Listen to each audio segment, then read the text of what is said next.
All right, so as John alluded to in the last couple of slides, our clients often lead really complex and challenging lives. And I think it calls upon us as their counsel to take into account those challenges and complexities and how we choose to deliver our legal advice and our services. So I'm going to go through a few of the frameworks that we utilize at InterCity, and then I'm going to ask you all to utilize in working with the folks who are coming into your fold here shortly. Has anyone heard of client-centered lawyering framework? It became much more popular and taught at law schools in the last 5 to 7 years, I would say. Show of hands? No, it's okay. I would bet, and I find this to be true a lot when we do this, that a lot of you are employing these. You just maybe haven't put these labels to them because that's come out in scholarship, maybe in the last 10 years and been taught more in the last 5 to 7. So some of this might look familiar. We're just going to add some labels to it and talk about how these particular techniques are going to be especially helpful for you in working with our clients. So let's start with client-centered lawyering framework. There are 4 key assumptions at the center of client-centered lawyering. 2 are on the slide up here. One is that legal work is a part of the solution, right? John, talked about some of the clients he works with who, on a daily basis, are navigating just absolute bare necessities of survival: shelter, food, and safety. And so that veteran may not be quick in calling you back or might miss that meeting because they're addressing more urgent needs. And so it calls on us, it's okay to be frustrated when a client isn't calling you when you want them to. That's all something we experience, but to recognize that in the broader picture of the complexity and the challenge of their life. Empowering clients with information. The understanding that when we give clients the reason why we're taking a particular tack in their legal strategy or why we're asking a question that we're asking, we're giving them as much information as we possibly can and turning them into, I'll transition here into the next 2, really experts in their own cases, right? They are both experts in their emotional needs and on the solutions that will work best for them. And client-centered lawyering framework kind of embodies this 3rd assumption. Clients also have an emotional process.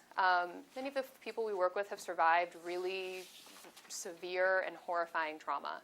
And so when we sit down with them and ask them about, the 3rd deployment they had to Iraq, when we ask them about the sexual assault they survived in service, we might be the 2nd, 3rd, 4th person that they have ever spoken to, sometimes the 1st, about what has happened. And so I'm going to go through in a few slides here some what we call trauma-informed practices that will really help you work with clients who have experienced that level of trauma. And I'll say with the 2 cases that we have on deck, both of those clients have been diagnosed with post-traumatic stress or depression in the last couple of years. These will be particularly applicable for your work in the coming months. So some client-centered lawyering techniques. Again, like I said, you have probably done this in a lot of your work, and we're just going to be putting some labels on it. I'm going to draw your attention especially to the listening actively and doing a device I called repeat backs with our clients. If you're like me and you're a civilian, you'll find quickly that a lot of the military culture uses a ton of acronyms and things that we just are not going to be immediately obvious to us. And so I often do this device with clients to signal that I'm both listening and engaged with what they're saying, and I really want to know. And that signal for the folks we work with who have been disenfranchised over and over again is a really important one, and we'll continue to build a rapport with them over the coming months that is really crucial.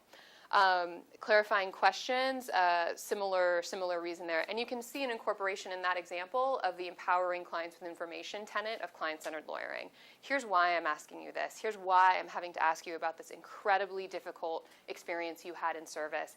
I need to know because it's in furtherance of the goal you articulated to me, and this is what the VA requires us to show. Let's think about this together. Some more examples. I just gave an example of empowering your client with information, so I might move forward in that slide. This is a slightly different configuration than the last example, right? The explanation is up front rather than behind, but same idea. Being responsive. Sometimes our clients ask a lot of questions at once. They're excited maybe that somebody is really listening to them for the first time, or they feel like someone's going to help them. And they might ask a complex series of questions. I find that both in having to organize my answer, a response like this is helpful. Recognizing multiple things the client has said to you, saying you're going to address them all, and then breaking them down into pieces. Solving problems together. It cannot be overstated just how important your clients are in terms of their roles as experts in these cases.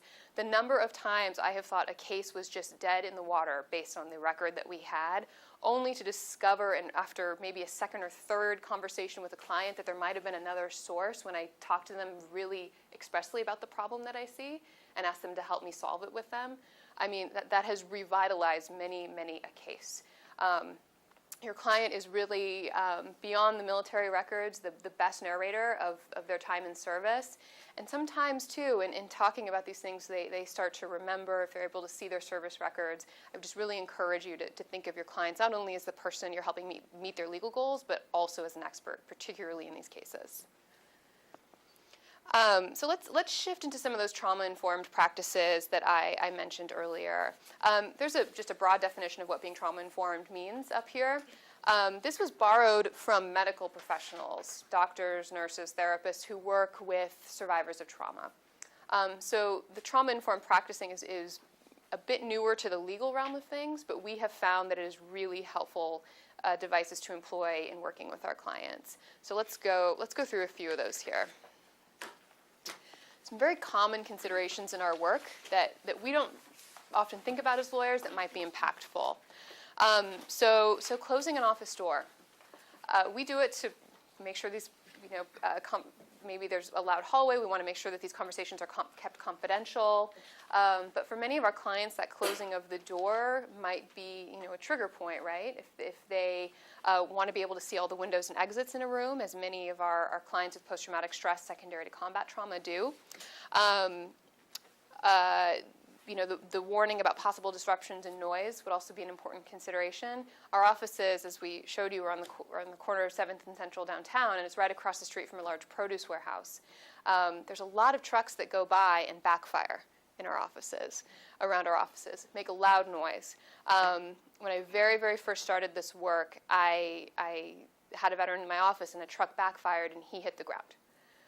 It was not, right, many of us would startle at that, but hitting the ground is indicative of another type of response, right, potentially of hypervigilance or other things.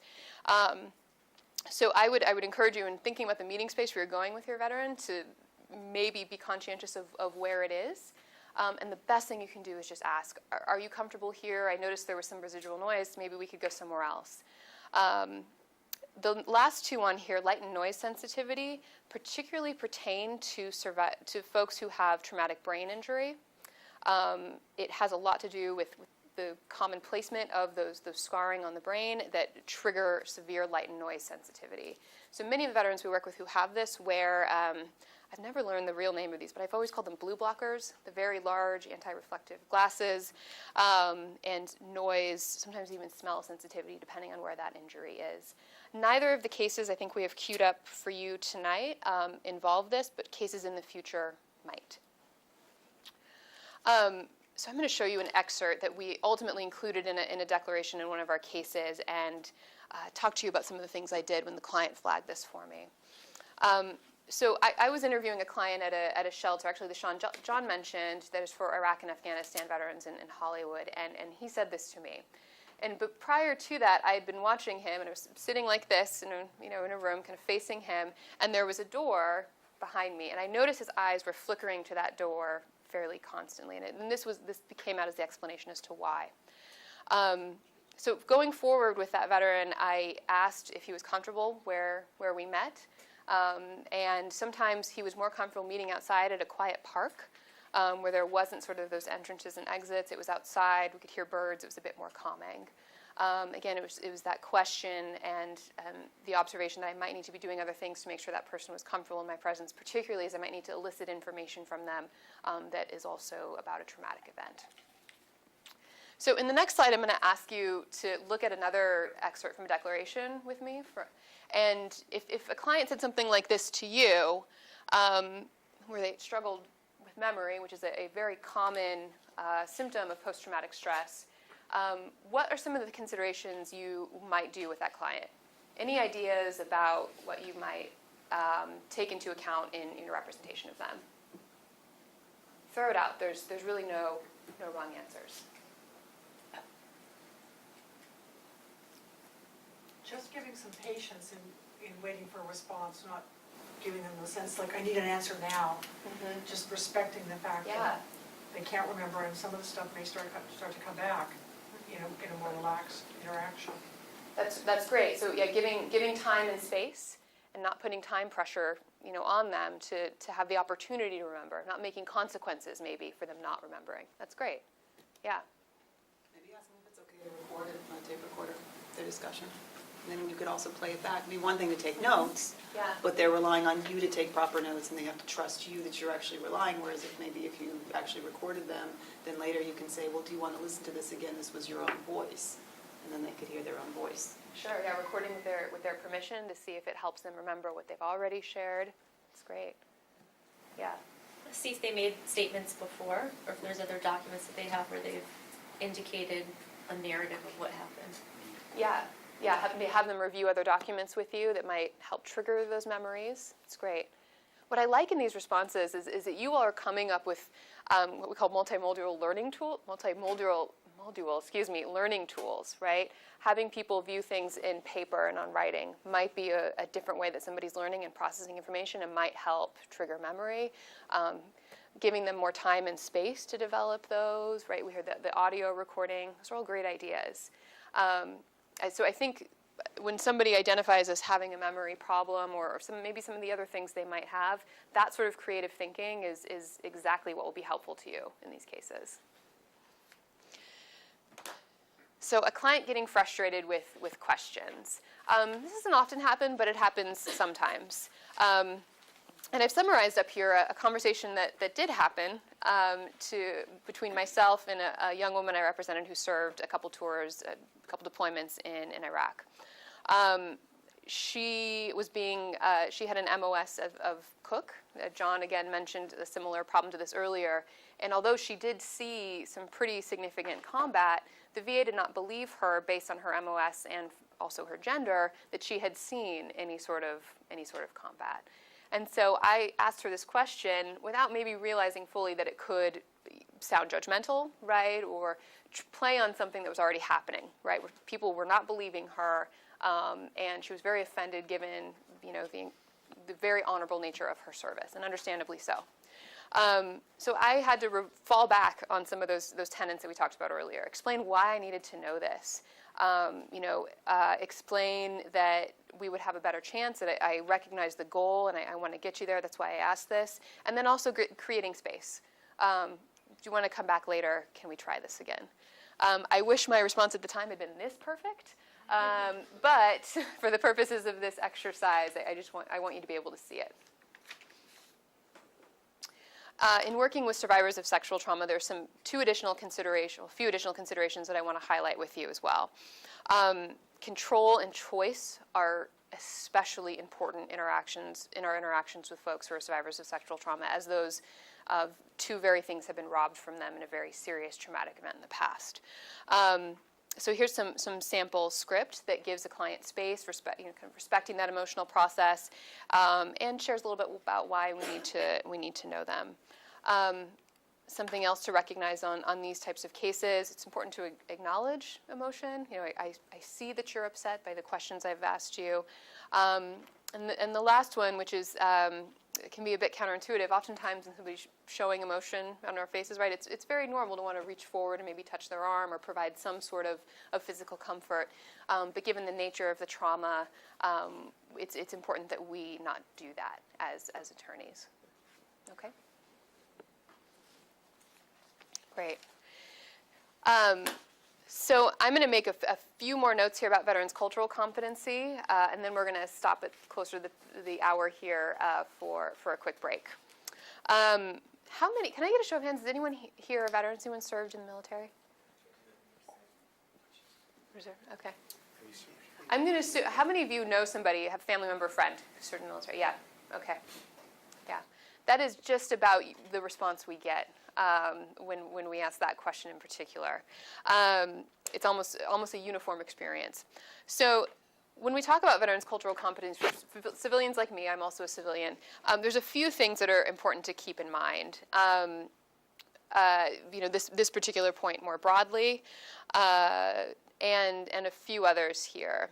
So it's important to consider, a veteran's service in light of the duration and when they served, right? For Vietnam-era veterans, some of the folks their service was compelled, right? So saying something like, "Thank you for your service," may not square well, right? If they were forced into that, and may have, resistance in their feelings toward the government for them doing that. We also have to be careful about assumptions, even with younger folks, right, where the draft did not necessarily apply to them. Many people signed up for the National Guard and thought they would be in for, 2 weekends a year, something like a very maybe minimal type commitment, and then served multiple deployments in Iraq sometime in the last, 10 to 12 years. So it's be conscientious about these dynamics, right? Further, I think age of veterans is an often kind of a misnomer given the status of how folks are currently deployed and used across our armed services. So I represented a couple years ago a woman who was 54 years old when she was called into active duty, and she served a tour in Iraq. She did a tour as a part of she was a postal service type MOS, and it was her job to make sure that care packages got to various bases across different parts of Iraq. She got the notice to activate, and she stood right up and was happy to serve her country. Unfortunately, the roads surrounding the base she was located at were not safe at all, and she was asked to leave them often. So she saw multiple convoys hit by IEDs, and had a lot of pretty serious post-traumatic stress when she returned. Now, I'll tell you, when I saw what appeared to be a middle-aged middle-aged woman veteran walking into the clinic that day, I don't know if I thought initially, right, that this was going to be a combat veteran of Iraq or Afghanistan. So I'm sharing that with you to make sure that we all are a part of kind of checking our assumptions given how the new military is organized, and also what we might think of veterans from past eras. I've mentioned this one already. Be careful with "thank you for your service," for the very reason we talked about a moment ago. All right, we're going to jump into the substantive law and training next, but before we do that, let's take a break. We'll be available for questions during the break, and let's come back in about 10 minutes. Thank you.